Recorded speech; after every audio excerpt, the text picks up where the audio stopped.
Hello everyone, তোমরা কেমন আছো? আশা করি অনেক ভালো আছো। আজকে আমি চলে এসেছিলাম সকাল সকাল দিদির বাড়িতে। দিদির বাড়ি আসার কারণ হচ্ছে দিদিদের সাথে আমি যাব জয়নগরে। আর জয়নগরে যাওয়ার জন্য দাবু একটা টোটো ভাড়া করেছে। আজকে জয়নগরে যাওয়ার অনেক কারণ আছে। কারণগুলো হলো দাবু যে ফার্নিচারে কাজ করে সে তার জন্য কার্ড আনতে যাচ্ছিল জয়নগর, আর দিদি যাচ্ছিল কিছু রিপোর্ট করানোর জন্য। আমার জয়নগরে যাওয়ার কারণ হচ্ছে কি আমি যেই দোকানে কাজ শিখবো সেই দোকানটা দেখার জন্য যাচ্ছিলাম। টোটোতে করে জয়নগর যাচ্ছি মানে অনেকটা সময় লাগবে, তাই সবাই ফোন দেখে টাইম পাস করছিল। আর আমরা জয়নগর যাচ্ছিলাম রথের আগের দিন। আর এখানে দেখো রথ সাজাচ্ছিল, রথ কালকে বেরোবে বলে। তারপরে আমি আর দিদি জয়নগরে লেবে গেছিলাম দিদি রিপোর্ট করানোর জন্য। আর দাবু আর টোটো ড্রাইভার চলে গেছিল কার্ড আনতে। আর দিদির কি কি রিপোর্ট আছে আমি জানি না, দিদি ভিতরে ঢুকে গেছিল রিপোর্ট করার জন্য। আর আমি আর ভাগ্নি বসে বসে টাইম পাস করছিলাম। ভাগ্নিকে বলেছিলাম মাথা টিপে দিলে কার্টুন দেখাবো, তাই ও টিপে দিচ্ছিল মাথা। তারপরে দিদি সবকটা রিপোর্ট হয়ে যাওয়ার পরে আমরা যাচ্ছিলাম রাস্তার দিকে। আর আমরা হাঁটতে হাঁটতে যাচ্ছিলাম খাবার দোকানের দিকে। হেঁটে হেঁটে যেতে যেতে দেখলাম যে জয়নগরে পৌরসভাতে কত সুন্দর হাতে ঘাস দিয়ে ডিজাইন করেছে। সেটাই আমার দিদি দাঁড়িয়ে দাঁড়িয়ে ভাগ্নিকে দেখাচ্ছিল।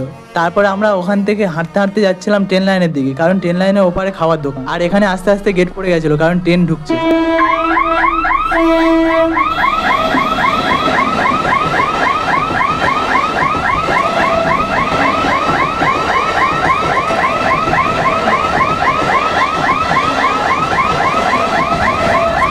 ট্রেন চলে যাওয়ার পরে আমরা চলে এসেছিলাম ট্রেন লাইনের এপারে। তারপরে খাওয়া দাওয়ার পরে দাবু কার্ড নিয়ে চলে এসেছিল।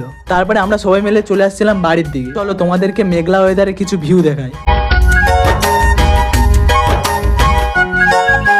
महलों की रानी है सुंदर सयानी। বৃষ্টি হওয়ার পরে আকাশটা কত সুন্দর লাগছে, তাই আমি ভিডিও করছিলাম। ভিডিও করতে করতে চলে যাচ্ছিলাম বাড়ির দিকে।